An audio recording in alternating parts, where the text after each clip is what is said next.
그러니까 예수님의 시각은 뭐냐면 누구에게로 왔다? 언약 백성에게 왔다.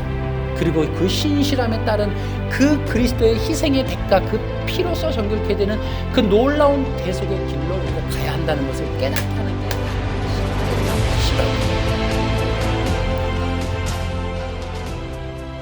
저희가 새해 들어와서 여전히 율법 이야기를 하고 있습니다.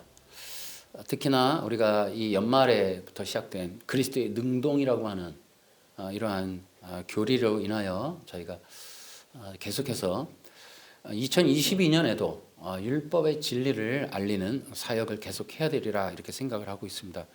여러분 이 영상을 통해서 꼭 율법이 무엇이며 또 율법을 왜 알아야 하는지 또 이런 부분들을 반드시 여러분들이 좀 배우시기를 부탁을 드립니다. 여러분 마지막 시대의 특징이라고 하는 것은 영과 육의 분리다. 이걸 꼭 좀 기억하십시오. 여러분 마태복음에 보면은 24장, 25장으로 가면은 이게 이제 마지막 시대의 징조에 관한 내용이고 25장은 그 비유입니다. 마지막에 어떤 일이 있을 것인가에 관한 거예요. 거기에 25장 통으로 할애해서 주님께서 말씀하시는 건 분리와 분별이다.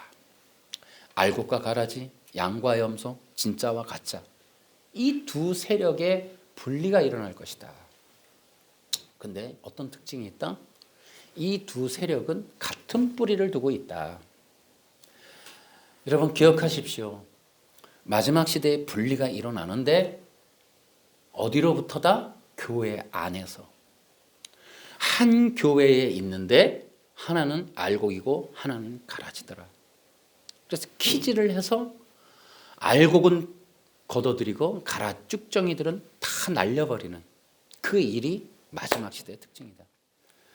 양과 염소도 비슷하죠.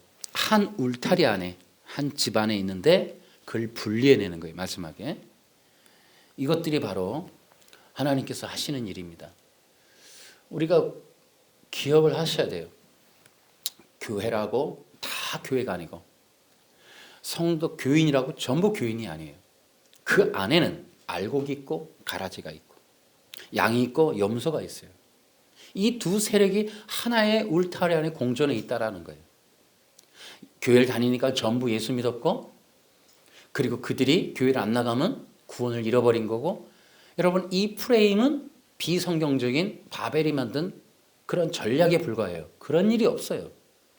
한 번도 알곡인 적이 없었던 완전히 두 세력의 공존이 교회예요. 그리고 그 거짓된 자들이 떨어져 나가고 분별이 되고 그런 사람들이 하나님의 백성이 아니었음이 드러나는 일들이 종말에 일어난다. 그런데 이것은 창세기에서부터 시작된 예언의 성취예요. 창세기 3장 15절에도 예수님께서 두 세력의 이러한 충돌, 또 두 세력의 공존, 두 세력의 분리에 대해서 말씀해 주고 계십니다. 그래서 두 왕국의 전쟁이 있을 것이다. 자, 이것을 여러분이 기억하시기 바랍니다. 자, 그 다음에 여러분 기억하셔야 돼요. 마지막 시대의 또 특징이 또 하나가 있습니다. 이런 거는 원리적으로 좀 참고로 알아두시면 좋아요. 여러분, 바벨 종교가 세상의 모든 종교를 통합하려고 하는 시도가 일어나는 것이 마지막 시대의 특징이에요. 그럼 바벨 종교가 어떤 종교냐? 바로 율법을 변형시켜서 인본주의로 만든 종교예요. 그런데 놀라운 것은 이 세상에 있는 모든 종교가 인본으로 통합이 될 거예요. 여러분, 그래서 그 흐름이 지금 이 시대적으로 좀 불어오고 있어요. 모든 종교의 특징이 인본이고 그들은 육적 종교예요. 인간의 힘, 인간의 공로, 고행, 수행, 노력, 도덕, 윤리, 해탈, 경제의 이름 이런 덕을 쌓음 이런 일들이에요. 그것이 기독교 안에서도 강력한 힘을 얻어서 주장되어지고 있다. 그래서 기독교 안에서 커지는 세력이 뭐냐? 육적 종교, 인본주의 종교, 율법의 종교가 점점 커지고 있다. 여러분, 이러한 내용들은 이미 우리 이전의 영상에서 많이 다뤘어요. 그래서 미리 알리는 경고의 내용들을 많이 올려드렸습니다. 여러분이 좀 참고해서 보시면 좋겠습니다. 제가 앞서서 얘기했듯이 마지막 시대는 분리분별이다. 그리고 한 울타리, 같은 뿌리에서 나타나는 두 개의 세력이 있을 것이다. 그런데 여러분, 우리는 지난번 설교 능동적 순종이라는 걸 통해서 충격적인 내용을 저도 접하게 되는 거예요. 그게 뭐냐? 개혁신학이라고 하는, 소위 말하는 모든 이단들과 구별되는 딱 하나의 정통신학을 대변하는, 정통 기독교를 대변하는 신학이 개혁신학인데, 그 개혁신학 안에서도 지금 육적인 것과 율법적인 내용들이 가득해 있다. 그것들을 분리해내는 일이 지금 마지막 시대가 아니냐. 지금 우리가 이러한 것들을 지금 충격적인 내용으로 받아들여야 돼요. 여러분, 이러한 모든 것들의 이런 인본, 율법의 시작이 어딘가? 창세기 2장, 3장이다. 여러분, 이것이 모두가 제가 말씀드렸듯이 바벨 종교인데, 이 바벨 종교의 시작이 어떻게 되는가? 사탄에게서부터 시작돼요. 사탄이 율법을 왜곡하여 인본의 종교를 만들고 아담으로부터 모든 인간들을 죄와 사망 가운데 가두는, 거기서부터 인본과 율법이 시작됩니다. 그리고 그 이후로 가인을 통해 바벨탑에서 완성이 되었고, 이 유대인들이 바벨 포로기에 율법을 변형시켜 사람의 전통으로 만들고 그들이 유대 땅에 들어가서 유대교로 구축하게 됩니다. 그리고 유대 땅에서 그 인본과 율법을 하나의 이것을 혼합해서 율법주의, 바로 이 바리새파 율법주의 종교를 만들게 됩니다. 그리고 이들이 예루살렘이 멸망하고 나서 AD 70년에 멸망하고 나서 전 세계로 퍼져나가면서 이 유대주의 회복운동, 이 바리새파 유대인들이 쉽게 얘기하면 바벨탑의 이 후손들이 결국은 다시 한번 전 세계로 퍼져나가면서 세상을 인본과 율법의 이 종교 문명으로 장악하려고 하는 그런 시도들을 하게 되는, 거기서부터 바벨 종교가 시작되는 거예요. 여러분, 유대 회복주의자들이 있습니다. 시오니즘을 외치는 자들. 지금 그들이 사실은 전 세계 정치, 경제, 문화, 종교까지 통치하고 있어요. 소위 말하는 많은 사람들이 얘기하는 그림자 정부의 실체는 바로 유대 바리새파인들입니다.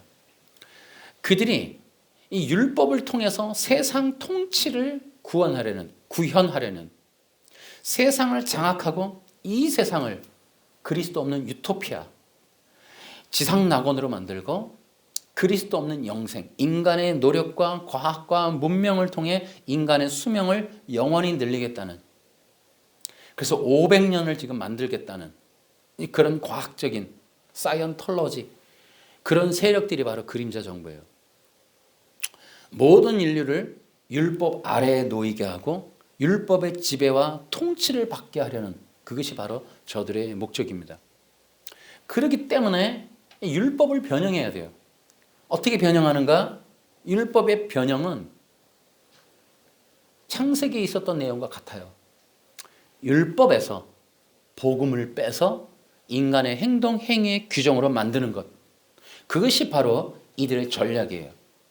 그리고 나서 인간의 행동, 행위의 규정으로 만들어 놓은 이것이 바로 유대인들, 유대주의자들이 가지고 있는 사람의 전통이고, 지금 그것을 인본주의화하는 문명, 사상, 철학으로 만들어서 세상을 지배하려고 하는 거예요. 여러분, 율법주의자들이 그렇게 해서 만들어 놓은 이 종교가 어떤 거냐? 그들이 바로 초대교회에 나타난 할례파예요. 그러니까 예수님을 믿어도 할례를 받지 않으면 구원받지 못해. 이 프레임, 이것이 굉장히 중요한 저들의 이러한 원리예요. 율법이라고 하는 것을, 결국 오늘날의 능동적 순종의 주장을 하는 자들도 바로 결국은 할례파예요. 할례파. 예수님을 믿어도 할례를 받지 않으면 구원받지 못해. 결국 이 부류다라는 거예요. 여러분, 교회 역사에 나타난 유대인들이 있습니다. 그들이 어떤 주장들을 하는가 하면 이런 얘기예요. 예수님을 믿기만 하면 죄를 가지고도 구원을 받는다. 바로 이렇게 안식교가 앤드류 강이 주장하는 정통 기독교, 가짜 기독교는 예수님을 믿기만 하면, 예수님을 믿기만 하면 죄를 가지고도 구원받는다라고 얘기한다. 이렇게 지금 주장하고 있어요. 그러니까 그런 얘기들이 결국에는 예수님을 믿는 믿음에 대한 이러한 방해 공작이에요. 그 믿음을, 온전한 믿음을 갖지 못하도록. 또 하나, 그러한 주장들을 통하여 예수 믿는 것이 전부가 아니고 예수 믿는 것만으로는 부족하다. 예수 믿는다고 주장하지 말아라. 그 믿은 다음에 안식일을 지켜야 한다. 계명을 지켜야 된다.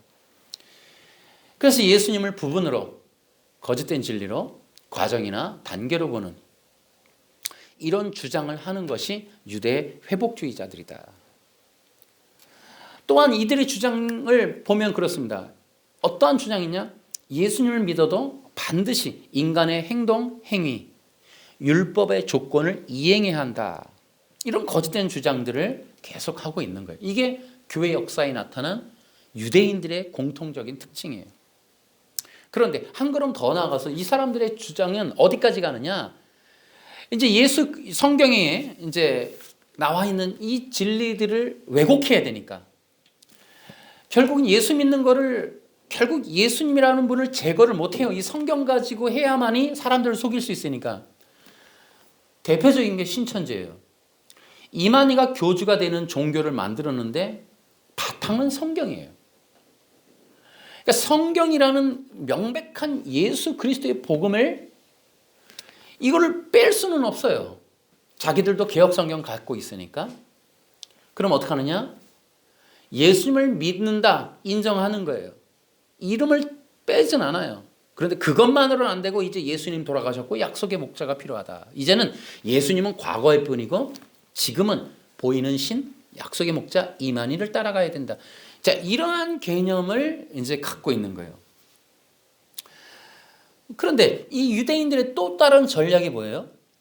자, 예수님을 부정 못해요. 명백히 나와 있으니까. 그러니까 그들의 가장 우상시되는 율법을 이행시키기 위해서 어떤 일을 해야 돼요? 예수님조차도 율법을 지켰다. 결국 여러분 명심하셔야 돼요. 예수님이 율법을 지켰다라는 건 누가 우위에 있다는 거예요? 율법이 있는 거예요. 그러니까 예수님도 율법의 통치를 받았다. 그러므로 예수님이 율법의 통치를 받아서 율법을 지켜야 했다. 율법의 의무를 이행했다. 그러므로 율법 아래에 두겠다는 거예요. 예수님도. 그러면 하나님이신 예수님이 율법의 지배를 받는, 그러니까 율법 자체를 어떻게 한다? 신성시하는 이러한 주장을 하는 자들이 바로 유대 회복주의자들이다. 여러분, 안식일파 아시죠? 안식일 교단. 이들의 주장은 뭐예요? 자, 여전히 성경이죠. 예수님을 믿어도 안 된다라는 거예요. 왜? 토요일에 11시에 예배드리지 않으면 남은 자손이 안 된다. 그게 요한계시록에 나온다. 뭐 이런 주장을 하는 거예요. 그러니까 여러분, 모든 종교의 특징은 예수님을 믿어도 안 된다는 거예요.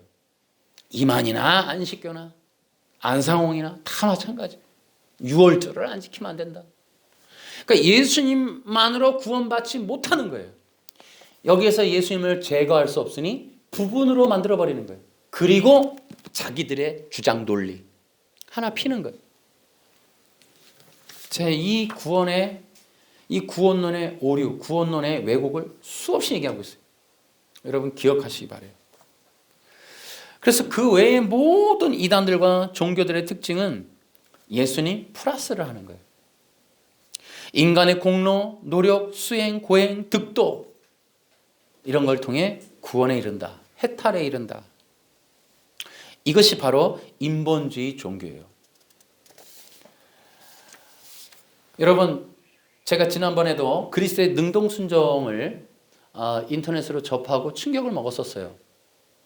그리고 제가 이런 영상도 한두 개 본 적이 있어요. 그 설교하는 걸 보고서 기가 막혀서 제가 서점에 갔는데 마침 거기에 관한 어떤 책이 있었어요.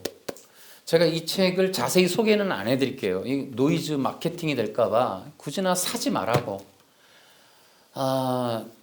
이런 책이 있고 제가 이 책을 읽고 충격을 먹었다는 내용만 말씀을 드릴게요. 이게 정말 기독교의 책일까? 제가 우리 영상의 사역의 시작은 한 번 구원은 영원하지 않다라는 주장, 알미니안들을 보고 그들의 주장, 특히 변승우나 이런 사람들의 주장을 보고 분노가 일어나서 제가 영상 사역을 시작했습니다. 한 번 구원은 영원하지 않다. 변승우를 비롯해 더 충격 먹었던 게 김세윤 교수. 이 김세윤 교수의 주장을 보고 정말 어이가 없었죠. 근데 이 김세윤 교수를 끌어들인 사람이 벤자민 호 목사예요. 그리고 벤자민 호가 그 영상들을 만들어서 CBS 방송까지 이게 나가게 송출하게 했죠. 결국은 그들이 한 번 구원은 영원하지 않다. 그리고 최종 구원은 사람이 예수 믿어도 윤리 도덕의 수준을 보고 구원이 결정될 것이다. 유보적 칭의론. 자, 이런들이 또 다른 기독교, 또 다른 성경의 내용을 그들이 주장을 했어요. 김세윤 교수의 영상을 보니까 고린도전서에 내가 떨어지지 않기 위해서 내가 내 몸을 친다. 이걸 봐라. 자, 바울도 구원이 취소된다고 얘기하지 않았냐라고 얘기하는 부분에 충격 먹었어요. 세계적인 석학이 그걸 정말 성경의 본래 문맥의 뜻이 아닌 그 단어를 가지고 그렇게 똑같은 주장을 하는 거 보고 놀랬죠. 그리고 나서 나타난 게 앤드류 강 마지막 사명이었습니다. 저도 마지막 사명을 그냥 영상을 보다가 그들이 이상하게 주장하는 걸 듣고서 자세히 들어가 보니까 안식교였어요. 앤드류 강이. 그래서 안식교를 이제 공부하기 시작했어요. 그랬더니 미국 3대 이단들을 알게 됐고 그들이 놀랍게도 유대 회복주의, 시오니즘 1800년대에 일어난 바로 이 바리새파 유대인들의 후손들이 만든 미국의 3대 이단과 또 신지학회, 그 다음에 사이언톨로지, 이 뉴욕에서 만들어 놓은 바로 이 미국식 이 프리메이슨들의 종교라는 사실을 알게 되었고 놀랍게도 이런 교주들이 전부 이 만든 창시자들이 다 프리메이슨들이었다라는 사실, 그들의 묘 사진까지 다 보여드렸습니다. 자, 이런 걸 통해 우리가 이제 이 유대인들의 이 전략이 오늘날도 여전히 살아있다라는 것을 우리가 보게 되었고 알게 되었습니다. 자, 그런데 제가 이 책 능동적 순종 국제신학대학원의 이 교수님이 쓴 책을 보고 충격 먹었던 게 바로 우리가 이 한 번 구원 영원하지 않다와 이 앤드류 강을 연구하고 이 미국의 이단들을 연구할 때 그 내용이 고스란히 이 책에 들어가 있더라고요. 일맥상통하더라는 거예요.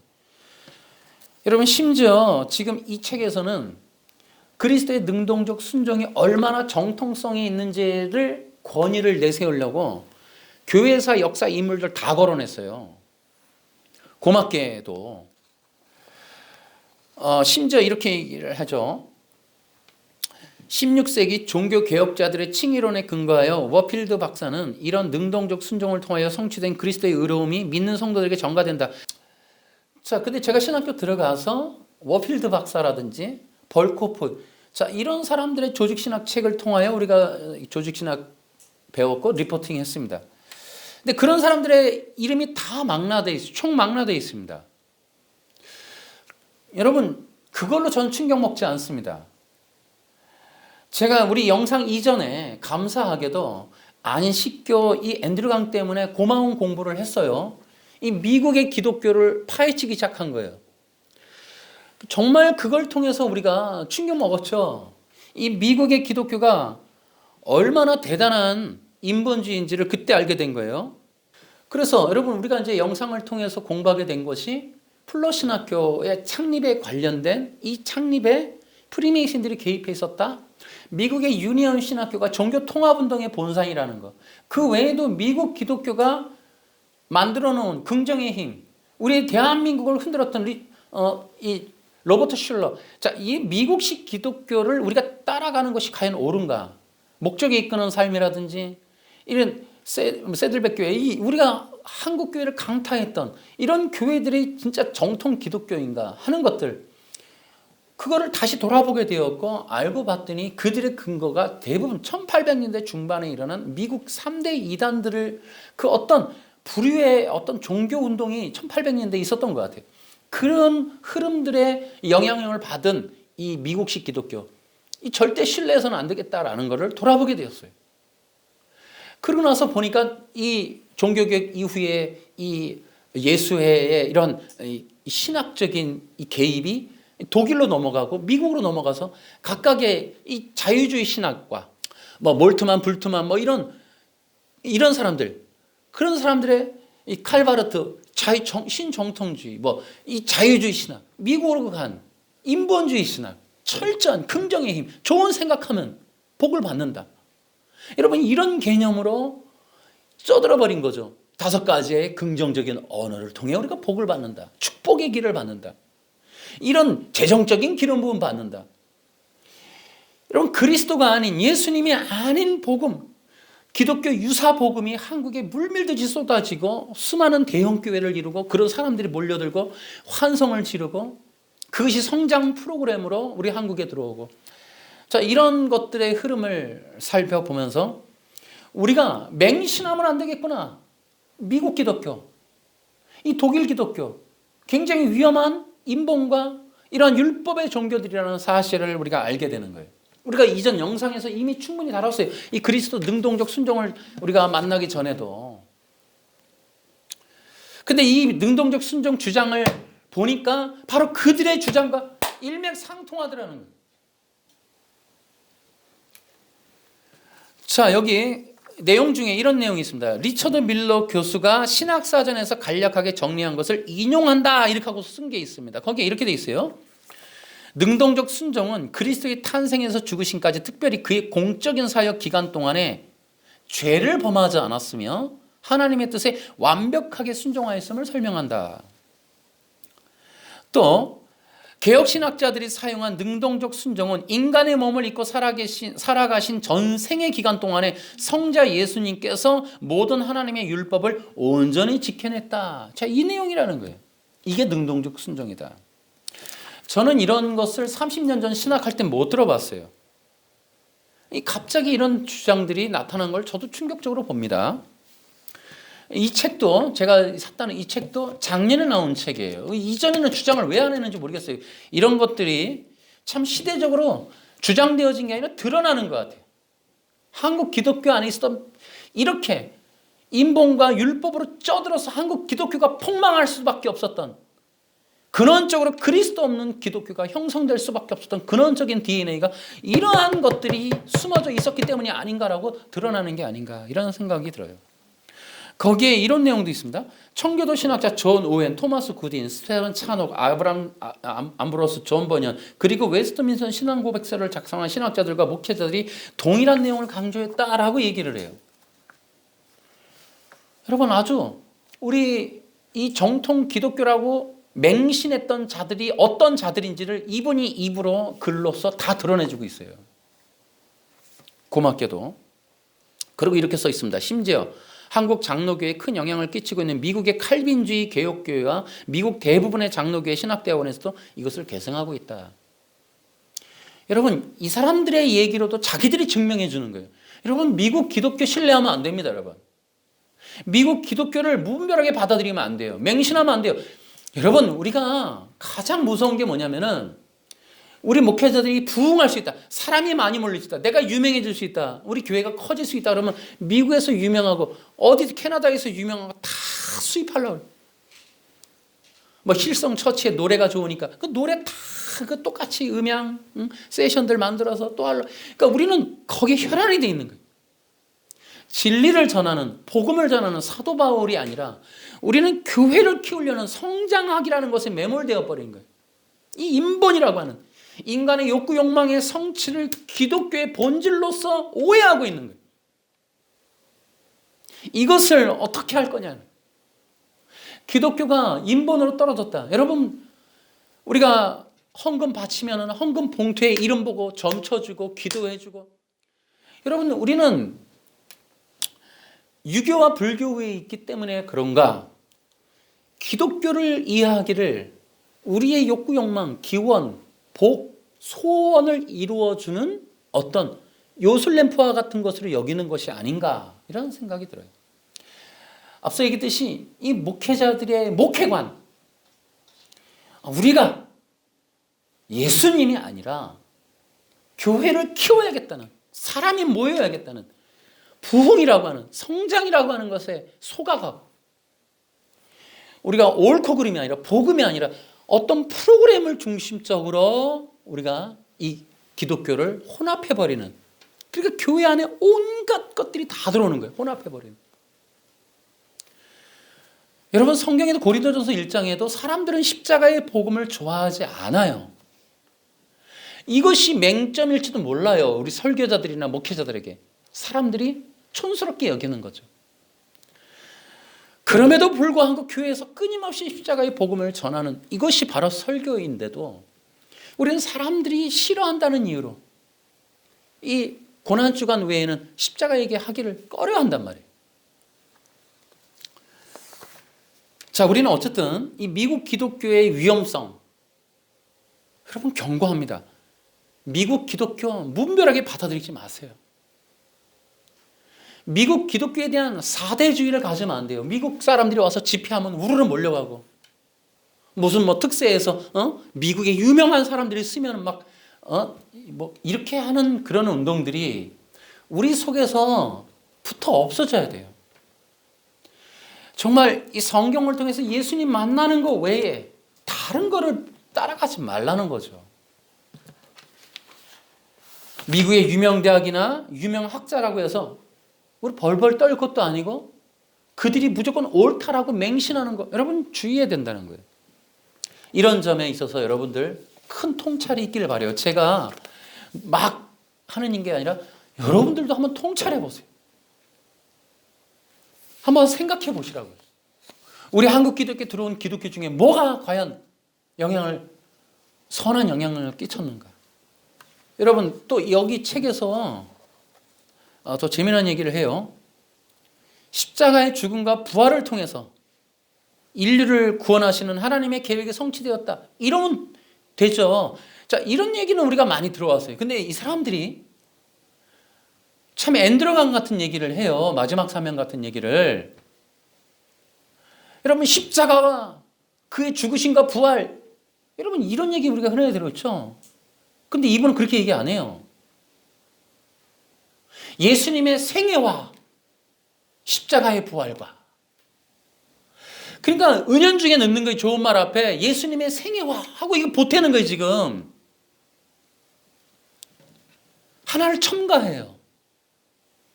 예수님의 십자가의 죽으심, 그 부활.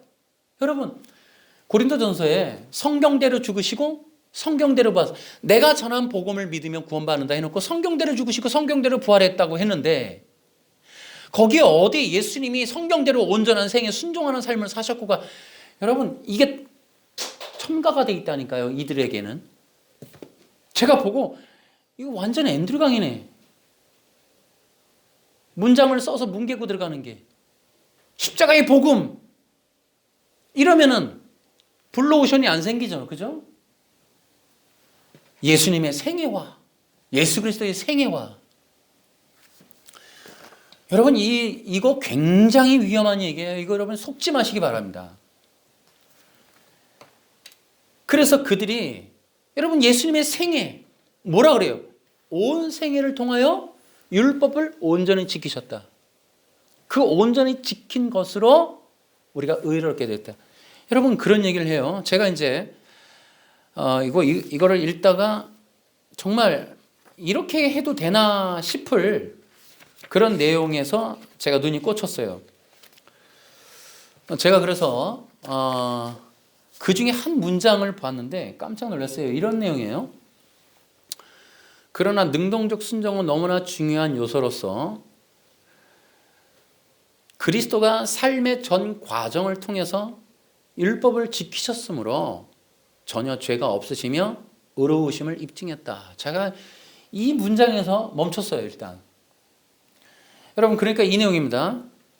율법을 지키셨으므로 전혀 죄가 없으시며 의로우심을 입증하였다. 이런 얘기를 해요.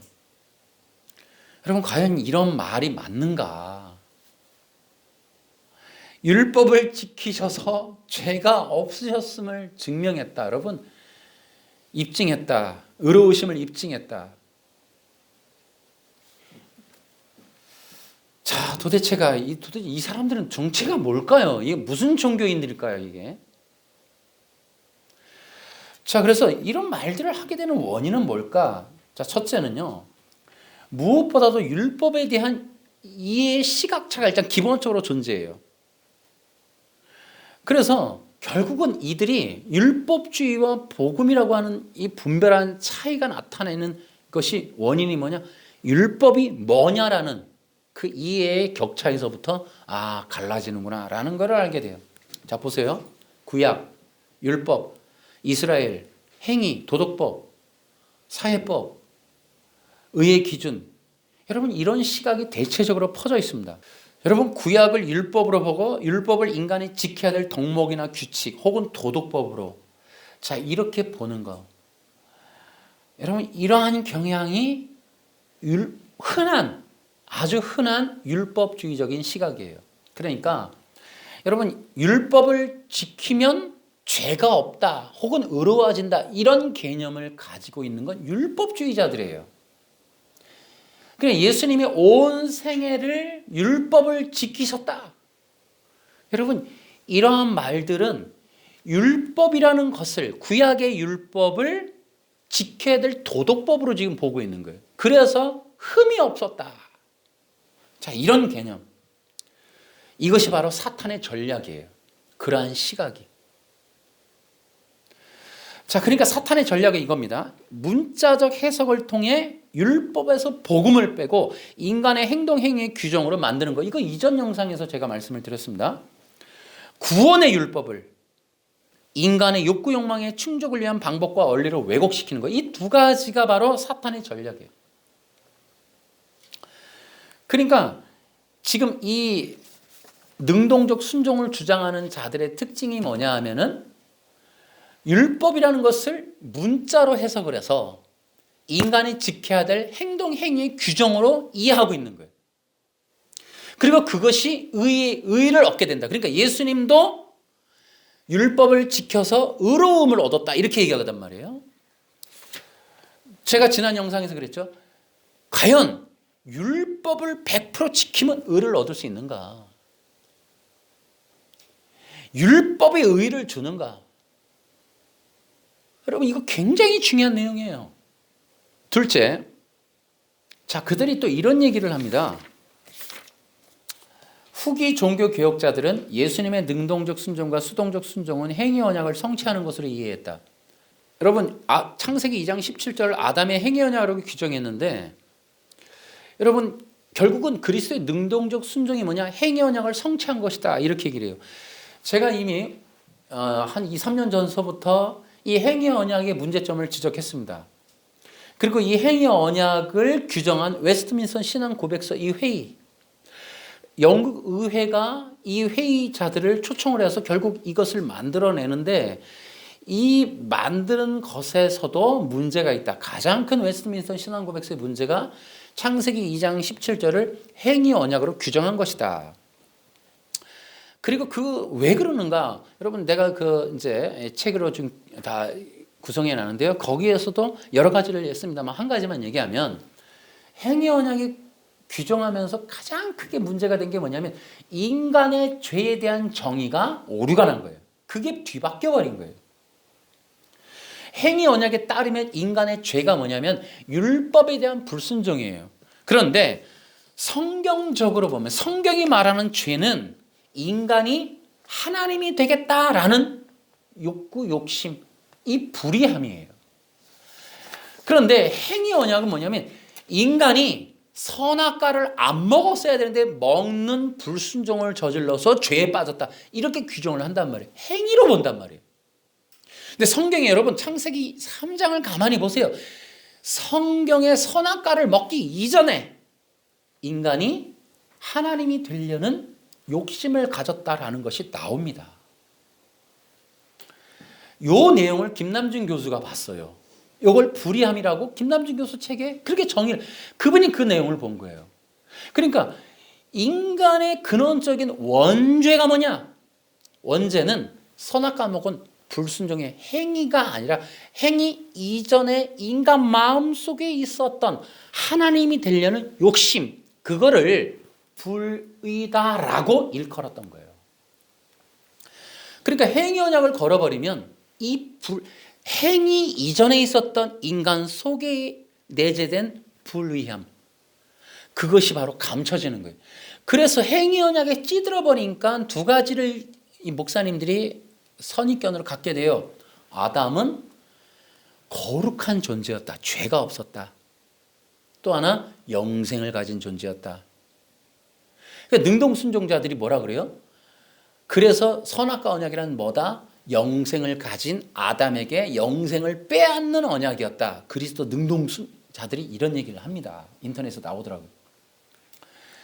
그러니까 이 어리석은 얘기를 하는 거예요. 그러니까 행위 언약으로 규정해 놓은 걸 가지고 다 때려 맞추는 거예요. 여러분, 행위 언약이 절대로 보지 못하는 게 원죄의 실체예요, 실체. 최근에 그 이어령 박사가 신문에 연재할 때 이 부분은 봤더라고요. 이어령 박사가 인간의 원죄는 인간이 하나님이 되려고 했던 것이다 라고 얘기했더라고요. 그 사람도 정통 신학을 하지 않은 거로 행위 언약에 찌들지 않아서 그래요. 그러니까 그 죄를 본 거예요. 이 정통 목사님들이 이 웨스트민스터 신앙 고백서를 다 철저하게 배우고 나오다 보니까 맹신이 돼요. 아, 행위 언약이라는 걸. 그래서 더 이상을 볼 수가 없게 만들어놨어요. 그러니까 행위 언약이라는 게 아담의 죄는 선악과를 먹은 불순종이구나. 그래서 이 인간의 근원적인 불의함을 죄라고 보는 이것을 힘들어한단 말이에요. 다행히도 이걸 김남준 교수님이 책에다가 그걸 해놨더라고요. 그래서 여러분, 죄라고 하는 이 본질적인 내용을 못 보게 하는 것이 행위 언약이에요. 근데 그들이 예수님의 능동적 순종이 행위 언약을 성취한 것이다라고 하여튼 이런 내용들 자체가 여러분, 이거는 인본적인 율법적인 내용들이다라고 보셔야 돼요. 제가 이제 율법을 지켰으므로 죄가 없으시며 의로우심을 입증하였다. 제가 이 말이 너무너무 답답해서 과연 이게 교수님이 할 얘기인가? 자, 이런 것들에 대해서 이제 좀 말씀을 드리려고 해요. 왜 이런 말들이 틀리는가? 여러분, 크게 두 가지로 볼게요. 첫째는 뭐냐면 그리스도에 관한 진리 때문에 이거 안 맞아요. 이런 말들이. 자, 설명해 드릴게요. 창세기 3장 15절을 우리가 뭐라고 불러요? 원시복음이다 이렇게 얘기해요. 여러분, 그게 뭡니까? 인간을 구원할 하나님이 보내시는 구원자에 대한 예언이에요. 여자의 후손. 그럼 여자의 후손으로 약속해 주셨는데 여자의 후손으로 왜 약속해 주셨는가? 구원자의 조건 때문에 그래요. 인간이 죄를 범해서 죄와 사망 가운데 죽었습니다. 그러면 구원자의 조건은 죄가 없어야 돼요. 그래야 죄인을 구원하죠. 두 번째는 인간이어야 돼요. 자, 그런데 죄가 없는 인간이 어딨나요? 아담 이후로 모든 인간이 죄에 다 죽었는데 여자의 후손이다. 그럼 뭐예요? 인간의 몸으로 오지 않는다는 겁니다. 그래서 여자의 후손을 약속한 이후로 천의 몸에서 잉태하는 동정녀 마리아에게 사는 성령으로 잉태되는 성육신하는 역사가 일어나는 거예요. 그러니까 원래부터 그리스도, 하나님이 보낸 하나님의 아들이신 구원자의 조건이 뭐라고요? 죄가 없는 인간이신 거예요. 그 인간이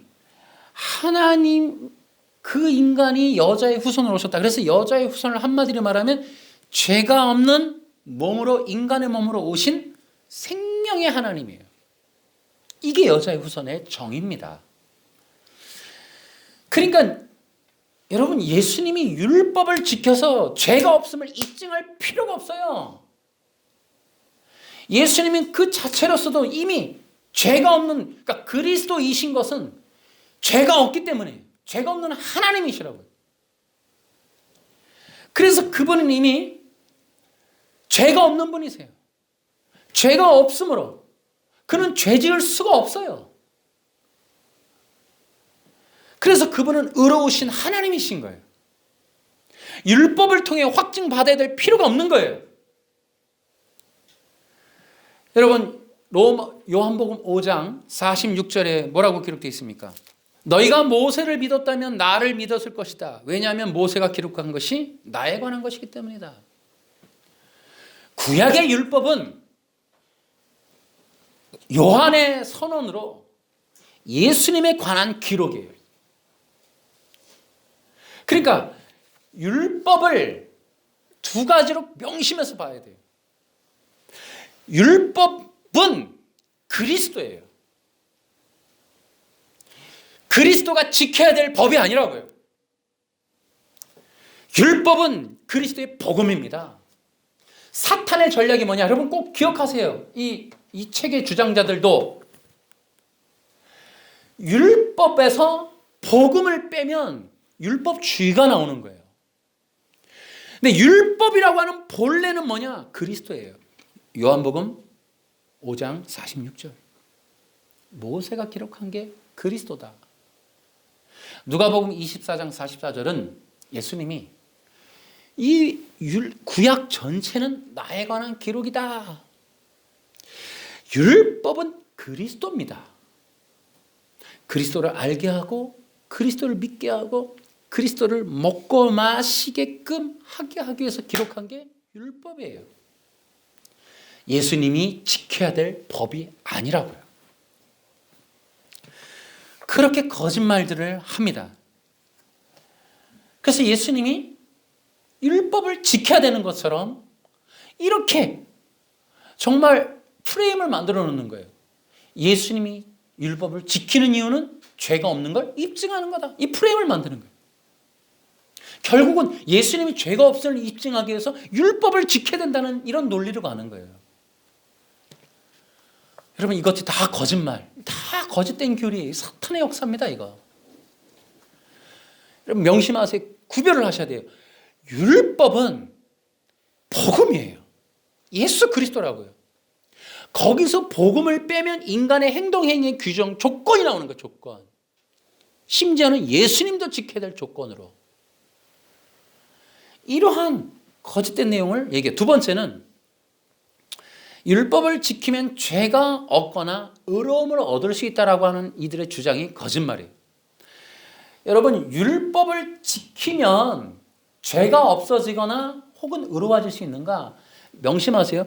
율법이 못하는 것 세 가지가 있습니다. 율법은 구원과 영생과 제사함을 못해요.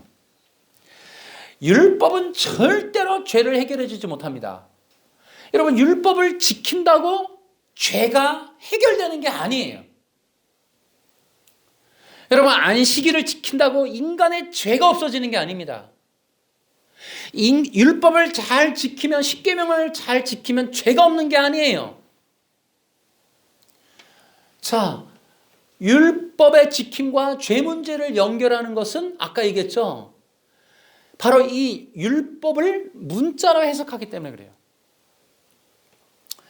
율법은 인간의 죄를 해결해 주는 것이 결코 아니다. 율법은 인간의 죄를 해결해 주는 능력이 전혀 없다. 그런데도 불구하고 율법이 마치 죄를 해결해 주는 것으로 인식하게 만드는 것, 이게 율법주의자들이에요. 그 세 번째로 그러면은 율법은 어떤 능력이 있는가? 율법은 죄가 없어지는 것이 아니라 죄를 드러나게 하는 거예요. 율법의 기능이 뭐냐? 죄를 알고 그리스도께로 사람들을 인도하는 몽학 선생이에요. 여러분 다시 한번 말씀을 드릴게요. 율법을 지킨다고 죄가 없어지거나 의로워지는 거 결코 아닙니다. 여러분 율법을 지킨다라는 내용들이 나와요. 여기 이제 사도 바울도 약간 헷갈리게 얘기를 하는 부분이 있어요. 자, 이런 겁니다. 여러분 율법이라고 하는 것은 구원의 법이에요. 이겁니다. 예를 들어 천국을 어떻게 가는가? 예수님 믿어야 천국 간다예요. 그러면 하나님의 구원의 율법이 뭡니까? 예수님을 믿어야 천국 간다예요. 그럼 율법을 지킨다는 게 뭐예요? 예수님을 믿는 거예요. 그러니까 이게 성경에 나와 있는 사도 바울의 내용이 그런 내용들을 많이 얘기합니다. 그러니까 율법을 지켜라. 예수님도 마찬가지예요. 마태복음 19장에 율법을 지켜라. 계명을 지켜라 하는 것이 그 조항에 대한 내용이 아니라 그 뒤에 나오는 그 내용에 따라서 인간의 죄의 문제에 대한 해결책에 대해서 얘기하는 거였어요. 그러니까 율법을 지켜라 하는 것은 어떤 하나님이 만들어 놓은 구원의 율법에 대한 순종을 말하는 거예요. 그러니까 율법을 순종한다는 건 십계명 조항에 대한 게 아니라 그 의미, 그 율법이 가리키고 있는 내용에 대해서 순종했는가를 말하는 거예요. 지금 제가 말씀드린 이 부분이 지금 오해되고 있는 거예요. 또 하나가 있습니다. 율법의 순종이라는 게. 이것도 나중에 또 한번 말씀을 드릴게요. 이 사람들이 지금 감추고 있는 것 중에 하나가 바로 이 구원 협약이라는 게 있습니다. 그러니까 예수님이 십자가에서 죽으시는 것에 대한 순종, 이건 이제 수동적 순종인데, 이러한 순종의 부분들이 뭐냐면 어디에 순종하는가? 구원 협약에 관한 순종이에요.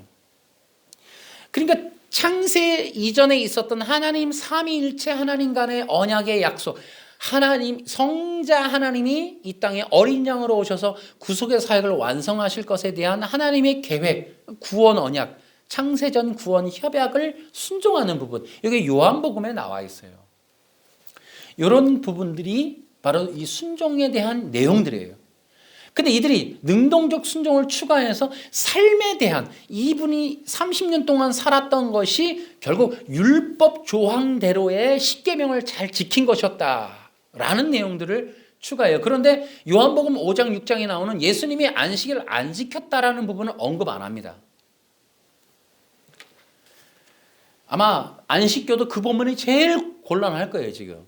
근데 지금 이 능동수종자들도 감추는 거예요. 그 얘기는 안 하는 거예요, 지금. 어디에도 안 하는 거예요. 예수님의 안식일을 지키지 않으므로 이 신성 모독죄와 함께 십자가에서 죽어지는 이 죄목이었다라는 내용을 얘기 안 해요. 자, 지금 말했듯이 이들이 예수님이 율법에 순종했다라는 것에 대해서도 문자적 해석을 하고 있는 거예요. 그 의미를 잘 모르는 거예요.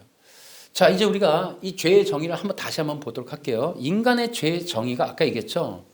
행동, 행위의 불순종인가? 절대 그게 아니에요. 원죄는 선악과를 먹은 행동과 행위가 아니라 그 이전에 인간의 마음속에 있는 욕심, 즉 불의함이었다. 하나님과 같지 않은, 하나님과 같이 거룩하지 않음, 그것이 불의함이에요. 여러분, 인간 자체 창조는 완전했지만 인간은 불완전하다. 그 인간의 불완전함이 뭐냐? 하나님과 같이 거룩하지 않음이에요. 그 하나님과 같이 거룩하지 않음을 알게 하는 것이 율법입니다. 그러니까 선악과 언약이라는 것은 인간이라는 것을 알게 하는 거예요. 너는 그리스도가 아니야. 그러니까 너는 신이 될 수 없어. 너는 결코 거룩하지 않아. 너는 육이야. 너는 영원한 생명을 위하여 거룩함을 입어야 해. 그러나 너에게서는 거룩함이 없어. 나와 같이 거룩할 수 있는 길이 있어. 그 거룩의 길로 나와라. 그 거룩의 길을 율법으로서 규정하노니 그 율법을 지킬 때 너는 거룩해질 수 있다라고 하는 이러한 내용들이 율법입니다, 여러분. 문자 해석을 통해 행위 언약으로 규정해 놓은 것에선 절대로 이 내용을 이해할 수도 받아들일 수도 깨달을 수도 없어요. 그래서 인간이 선악과를 먹기 이전에 하나님이 되려고 했던 그러한 욕심, 그것이 원죄다. 그것이 모든 것의 원인이 되는 거예요. 그런데 그 원죄는 율법을 통해서 해결이 안 된다고요. 신구약 성경 전체가 말을 하고 있고 요한 히브리서에서 결정적으로 이 내용을 거론하고 있는 거예요. 우리에게 왜 새 언약이 필요한가? 옛 언약의 한계가 무엇인가? 짐승의 피로는 인간의 속죄, 이 근원적인 불의한 속의 이 죄는 해결할 수 없다라는 거예요. 인간을 성막까지는 인도해도 행동, 행위의 규정을 통해 행동을 교정할 수는 있어도 습관을 들이고 종교적으로 순종케 하고 종교적인 사람으로 길들이는 건 가능하나 그 구약적인 율법, 짐승의 제사, 이 광야에 있었던 성막을 통해서 인간의 죄의 문제는 해결할 수 없다라는 것이 옛언약의 한계예요. 그게 히브리서의 기록입니다. 그럼 새 언약 무엇이 필요하냐? 인간의 근원적인 이 죄는 율법의 통제로는 해결할 수 없다. 율법의 이행 여부로는 해결할 수 없다라는 거예요. 왜냐? 인간이 거룩해지는 이 불의함을 해결하는 인간 속에 있는 이 죄의 문제는 하나님과 같이 거룩해지는 이것은 하나님이 율법으로 규정해 놨어요. 뭐라고? 피로써 정결케 되나니. 하나님이 정해놓은 거예요. 왜? 하나님의 나라가 바로 피로써 정결케 된 나라니까. 그래서 삼위일체 성자 예수님이 어린 양이신 거예요. 그것이 하나님의 나라예요. 그것이 천국의 요한계시록에 나오는 천국의 모습이에요. 죽임당하신 어린 양이 영광받는 것이 하나님의 나라예요. 그래서 그 거룩함, 인간이 하나님과 같이 거룩함, 그 거룩함을 입어 영광의 자녀로 함께 연합된 존재로 나아가는 그 유일한 길은 피로써 정결케 돼야 돼요. 구약이라고 하는 옛 언약은 바로 예수 그리스도의 상징 모형이라는 거예요. 오실 그리스도의 영원하고 완전하고 단 한 번에 끝내주는 이 속죄, 하나님과 같이 거룩해지는 것에 대한 상징적인 것. 그래서 그리스도를 보도록 만드는 구약의 율법. 구약이라고 하는 것은 행동 행위가 아니라 그리스도를 통한 한 번에 영원히 완전해지는 속죄, 정결케 돼 피로써 정결케 되어지는 것을 알려주는 것이 율법. 하나님이 정해놓은 구원의 법, 구원의 진리. 하나님이 정해놓은 구원의 진리, 구원의 법이 율법인데 이 율법이 뭐냐? 피로써 정결케 되나니래요. 그러니까 율법이라는 것 자체가 끝내주는 이것이 전부가 아니라 율법이 뭐냐는 거예요. 그 율법은 피로써. 그럼 율법에 순종하는 게 뭐예요? 예수 그리스도의 십자가의 피로써 정결케 되어지는 게 율법에 순종하는 거라고요. 그러니까 율법관에 대해서 지금 교수들의 수준이 이거라는 것 자체가 기가 막히는 거예요. 기가 막혀. 피로써 정결케 되어지는 이 놀라운 하나님의 율법을 모르고 있는 거예요. 모르고 있는 거예요. 또 이 내용을 받아가지고 또 앤드류 강처럼 왜곡된 진리를 만들까 봐 걱정이 돼요. 악한 세력들은 항상 그러는 법이니까. 그런데 어쨌든 여러분, 우리 인간이 하나님과 같이 거룩해지는 유일한 길은 피로써 정결케 되는 거예요. 그 얘기가 히브리서의 8, 9, 10장에 나오는 거예요. 그렇게 함으로 인하여 인간의 속의 마음, 옛 언약의 한계는 인간의 불의를 해결할 수 없다라는 거예요. 근데 예수의 피로서만이 인간이 정말 정결케 되어진다. 그 내용이 사도행전 15장에 사도 베드로가 깨달아서 이걸 교회에다 보고하는 거예요.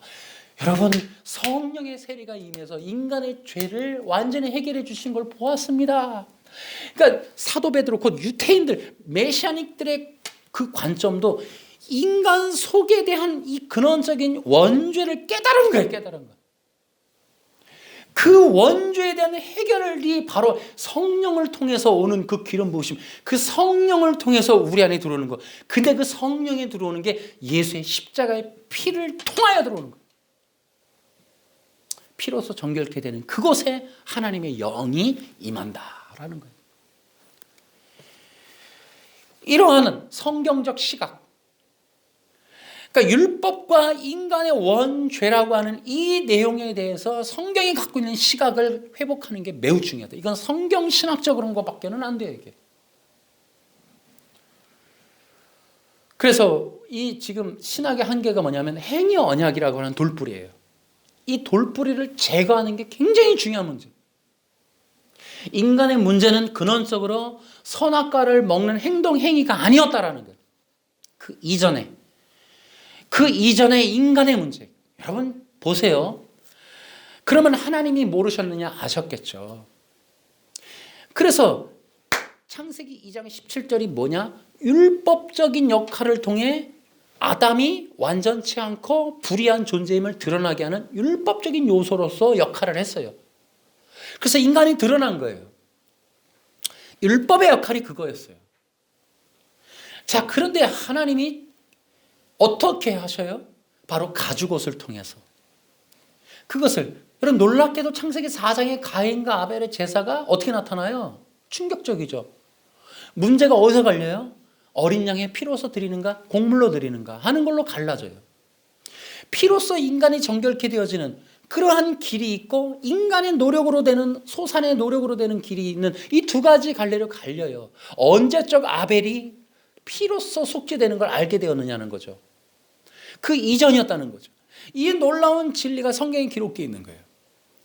그래서 인간은 근원적으로 피로서 정결케 되어지는 것을 알고 있었다.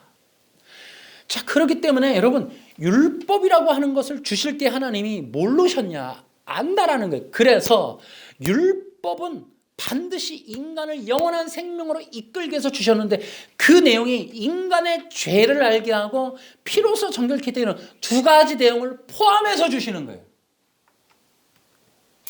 이런 것도 알란가 몰라요. 그래서 구약이라고 하는 것이 제사법, 제사, 제물 이런 것들로 구성되어 있는 게 사실은 구약의 이러한 율법입니다.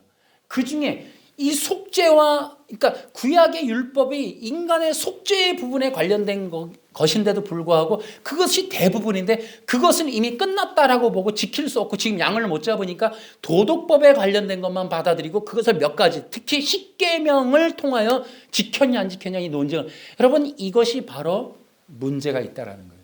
구약의 실제적인 율법이라고 하는 것이.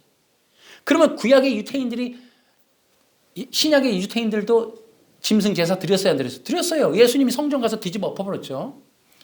그럼 예수님도 그럼 성전에 제사를 드렸냐는 거죠. 여러분 과연 예수님이 율법을 얼마나 지켰냐는 거예요. 그러면 그들이 원하는 대로. 결코 예수님이 율법을 지킨 게 아니라 율법을 완성하심으로, 그래서 인간의 완전한 의로움을 얻게 하는 하나님의 약속을 성취하는 율법을 이루셨다라는 거지, 율법을 마쳤다는 거지, 율법을 완성했다는 거지, 율법을 그렇게 수동적으로 그 권위에 눌려서 지켰다라는 개념, 그래서 그것을 통해 착해졌다, 의로워졌다, 죄가 없어, 이런 개념으로 가서는 결코 안 된다. 여러분 그래서 성경에 반복되는 집중하는 내용이 뭐냐? 인간의 의의 문제예요. 그래서 로마서 갈라디아서가 끊임없이 인간의 의를 주장하고 있죠. 여러분 예수님께서도 그래서 누가복음 24장 44절을 통해 율법의 본질을 말했어요.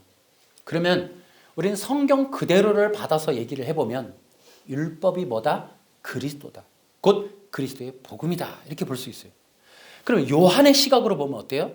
모세 율법이 뭐라고요? 그리스도다라는 것을 알 수가 있어요. 여러분 사도 바울의 복음이 뭐예요? 그리스도가 예수님이다라고 전해요. 도대체 어디서 만들었을까요? 구약 성경을 통해. 성경을 들어서 그리스도, 메시아, 약속된 메시아가 예수님이라는 것을 증언해요. 그러면 구약 성경이라고 하는 게 뭐냐면 오실 메시아에 대한 약속이라는 거죠. 그것을 통해 복음을 전해서 교회를 세웁니다. 교회의 기반이 되는 말씀이 뭐냐면 메시아의 언약, 그리스도의 복음이에요. 곧 한마디로 말하면 예수가 그리스도다. 그래서 구약의 복음, 구약의 율법을 한마디로 말하면 고린도전서 1장에 말한 대로 십자가의 복음이다라는 게 떨어져요. 그래서 이 복음, 그래서 성경에 있는 복음에는 의가 계시되어 있다. 그러니까 이 사도 바울의 내용이 뭐냐면 구약 성경을 통해 의가 계시되어 있다. 그게 예수님이시다라는 거예요. 그래서 짐승의 피나 짐승을 통한 대리적인 제물로 얻는 혹은 율법을 지킴으로 얻는 의가 아니라 드디어는 이제 진정한 우리 인간의 완전한 의의 제물 대신 예수 그리스도를 통하여 우리가 의로움을 얻게 되었다라는 것을 증언하는 게 사도 바울의 서신서들이죠. 그래서 예수님이 바로 우리의 의가 되신다. 그러니까 예수님이 율법을 지켜서가 아니라 예수님이 십자가에서 죽으심으로 그 피로써 우리를 의롭게 하는 거예요. 하나님이 정해놓은 율법은 하나예요. 피로써 정결케 되는 거예요. 그래서 사도 바울도 예수님과 그에 달리신 십자가 외에 아무것도 알지 않기로 작정했다라는 것이 바로 그거예요. 예수 그리스도의 그 십자가의 피로써만이 정결케 되는 거예요. 다른 걸로는 절대로 안 돼요. 피가 없이는 우리가 어떤 것도 이룰 수가 없어요. 예수님이 율법을 지켜서 그것이 의가 절대로 그런 얘기는 있어서는 안 된다. 그런 문자적 해석의 율법 지킴의 행동 행위 규정으로 해놓은 것을 예수님이 행동 행위로 지켰다. 여러분 그렇게 얘기를 해서는 안 된다. 자, 그럼 제가 결론적으로 이렇게 좀 정해 볼게요. 여러분, 첫째로 구약의 율법에서 우리는 해야 될 일이 있어요. 이제 율법이라고 하는 개념을 우리가 온전케 하려면 사탄이 율법이라는 것에서 빼버린 복음을 회복해야 돼요. 그러니까 적어도 이제 우리는 율법이라는 것을 통하여 그리스도께로 나아가야 돼요. 제가 지금 거론했던 성경의 요절들만으로도 구약이라고 하는 것은 바로 예수님이라는 거예요. 근데 율법주의자들은 뭐 했냐면 거기서 메시아 예수님을 빼는 거예요. 그리고 인간의 행동 행위 규정. 지금도 유태인들 보세요. 토라를 읽고 연구하면서도 예수님을 절대 안 믿어요. 근데 워낙 예수님이 뭐라 그랬어요? 율법은 나를 위해서 기록했다. 그럼 율법을 제대로 이 토라를 제대로 읽으면 예수님 믿어야 돼요. 근데 거기서 뺐단 말이에요. 인간의 행동 행위. 그러니까 지금도 여기다 태필린 뭐 그거 붙이고 안식일 날 얘네들 그 금요일서부터 아무것도 안 하고 그 행동 행위의 규정으로 만들어 사탄의 굴레라. 이게 함정이란 말이에요. 함정. 지금 그거를 기독교가 회복해서 예수님이다, 예수님 믿어라고 해야 될 텐데 지금 이렇게 어리석은 자들이 예수님도 율법 지켰다. 그러니 유태인들이 신나서 지금 함성 지를 판이라 이게 지금 말이 안 되는 거예요. 이게 지금. 그러면 그 사람들 말대로 우리가 지금 다시 십계명을 지켜야 되는가? 여러분 그게 아니에요. 자, 그 얘기는 한 번 더 할게요. 자, 두 번째로 우린 구약의 그리스도 사상을 알아야 돼요. 사탄의 방해에도 불구하고 사도 바울이 회복해 놓은 복음, 그리스도의 사상을 회복해야 되겠다. 세 번째로는 구원받은 자들에게 부어진 성령 안에서의 언약이 회복돼야 된다. 자, 여러분 이겁니다. 구원 이후에도 성도들이 십계명을 지켜야 된다. 여러분 제가 능동적 순종을 부정한다고 이걸 공박한다고 해서 율법을 무시하는 게 아니에요. 율법을 회복하자는 거예요. 율법에서 빠져버린 복음을 넣어서 하나님이 원래 의도하신 율법의 목적을 회복하자는 거예요. 그렇다면 율법을 통하여 우리는 예수 그리스도의 영광을 나타낼 수가 있게 되는 거예요. 여러분 그러면 우리가 이제 십계명을 지켜야 된다 이런 말도 하죠. 한번 들어보세요. 구약의 율법이라고, 그러니까 십계명이라는 게 뭐냐면 히브리어로 케투바예요. 이 케투바는 뭐냐면 정혼 계약서입니다. 그러면 시내 산에서 언약을 맺은 이스라엘 백성들은 어떤 민족이냐면 신랑 대신 여호와의 신부된 민족이에요. 언약이라고 하는 것은 뗄래야 뗄 수 없는 관계를 의미해요. 그러니까 율법은 그 언약 맺은 백성들, 그 신부된 자들에게 주어지는 정혼 계약서, 영적 간음에 대한 이야기들을 하고 있는 거죠. 그러면 그것뿐이냐? 바로 의에 대한 얘기도 들어있는 거예요. 그래서 여러분 구약 시내산에서 언약을 맺은 이스라엘 백성들은 누구다? 신랑 대신 여호와의 신부된 백성. 이 내용이 신약에 어디 나온다고요? 요한복음 4장에 수가성 여인의 얘기에서 이 내용이 나오는 거예요. 다섯 남편이 뭐예요? 여호와, 신랑 대신 여호와를 떠나서 우상 숭배했던 것들, 다른 것을 찾아갔던 것에 대한 얘기를 하고 있는 거죠. 그러니까 예수님의 시각은 뭐냐면 누구에게로 왔다? 언약 백성에게 왔다. 그들이 누구길래? 시내산에서 정혼한 백성들, 당신의 신부된 백성들을 찾으러 왔다라는 거예요. 그러므로 그 백성들이 다시 한번 그 원래의 계약대로 와서 그 계약을 이행하기를 바라는 그러한 메시아의 그런 사명적인 것으로 주님이 기름 부음 받은 자로 오신 거예요. 그래서 정언계약서가 뭐냐면 십계명이에요. 그럼 십계명이 뭐냐면은 그리스도와 그 신부된 백성들의 사랑에 대한 이야기예요. 근데 그 사랑이 뭐냐는 거죠. 그 사랑이 뭐냐.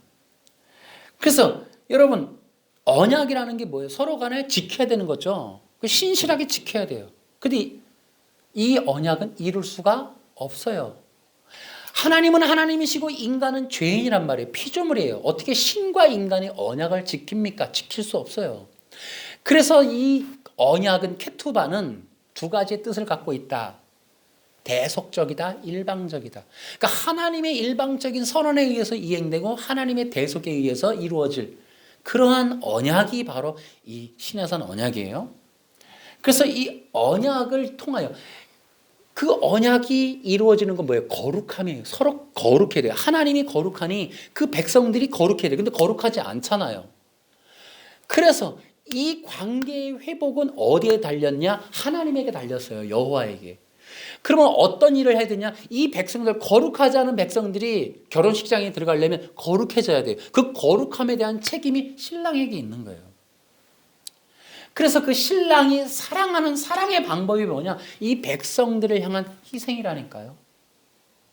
그러면 그 어떻게 그들을 그 혼인식장에 어린 양의 혼인잔치에 들어가게 하느냐? 그 백성들을 하나님과 같이 거룩하게 그 짝으로 이루어지는 상대 대상이 되게끔 하기 위해서 피조물되고 죄인된 이 백성들을 하나님과 같이 거룩하게 하는 유일한 방법이 하나님의 사랑이에요. 그 사랑이 뭐냐?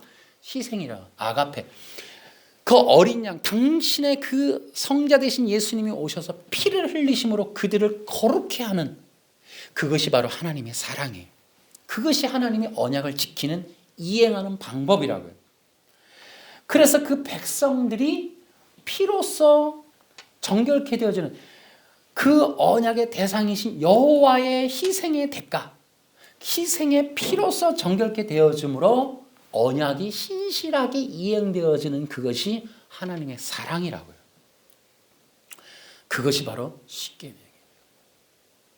그래서 십계명이라고 하는 것은 인간이 어쨌든 행동을 통해 의로워지는 그것이 아니라 그 그리스도의 영원하신, 그러니까 인간의 그 불의함과 언약을 맺은 백성들이 신적인 거룩함에 이르지 못하는 원인과 그런 것들을 통해서도 불구하고 우리를 신실하게 하실 그리스도의 사랑과 그 깊이, 그리고 그 신실함에 따른 그 그리스도의 희생의 대가, 그 피로써 정결케 되는 그 놀라운 대속의 길로 우리가 가야 한다는 것을 깨닫게 하는 게 십계명이시라고요.